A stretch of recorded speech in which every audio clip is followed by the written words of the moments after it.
Hi, welcome back to the library. A lot's changed since you were last here. For one, we have brand new carpet, and all the genealogy and local history materials have been relocated. The majority of the books and resources that we had previously on the one wall are now located in their own room, along with the microfilm cabinets and the family histories and the city directories. We still have the microfilm reader and computer access with Ancestry Library, Family Search available to you from within this room.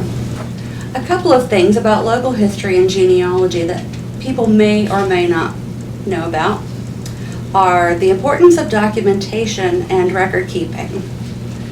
Documentation and citing your sources are the only way to make sure that the information that you have in your family tree is accurate. If you have a copy of a death certificate, birth record, newspaper clipping, those things establish provenance for your information.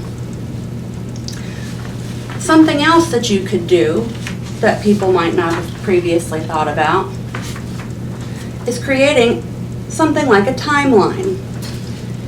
Where your ancestors were plays an important role in who they, the life that they lived and what kind of information you might need to establish details about their life.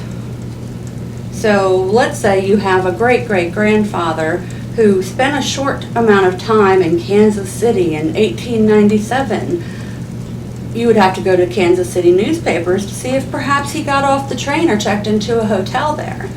Sometimes a timeline will give you a visual representation of where your ancestors have been. As people migrate around the world, across oceans, they create a path. So a migratory path of your ancestors and your family members could be another nice visual tool to help you see where they've been and where they might have gone next in case you have like a blank spot. Your family home or any house that anyone in your family had ever lived in could hold clues or hide secrets to information or little details. Sometimes it's something as simple as a handwritten note on a wall under a piece of peeling wallpaper. Don't leave out the home and the property where your ancestors lived as a source of details or information as to where they were or how they lived. Be very mindful of typos and clerical errors. The United States Census forms, for instance, are notorious for misspelling names. When you're searching, you may have to change or alter the spelling of your last name several times before you find that one record that's got your family members and Mamie that's spelled M-A-M-Y instead of M-A-M-I-E. I mean, it could be as simple as that. Just about anything could contain typographical errors, which could cause delays in your research. So this is the new Genealogy Room. Everything that was on the wall behind the ref desk prior to the closing now lives here along this wall. Everything from here to here is shelved much the same, exactly the same as it was before the move. A couple of new things. All of our microfilm cabinets are now in here and in a different order.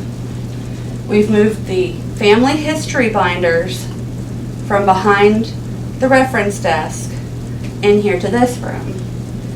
The same goes for the city directories. They're now all located here in the local history room with everything else. These items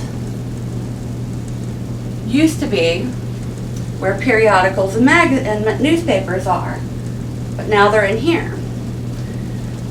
All of this is available for you to use and research whenever you need. Our archive items are still available. They're just being in the process of being relocated. For those of you who are still at home, don't forget that you can access Ancestry Library with your library card from our online resources page on the Jackson County Public Library website.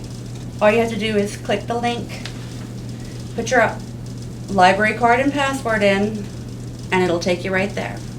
Thank you.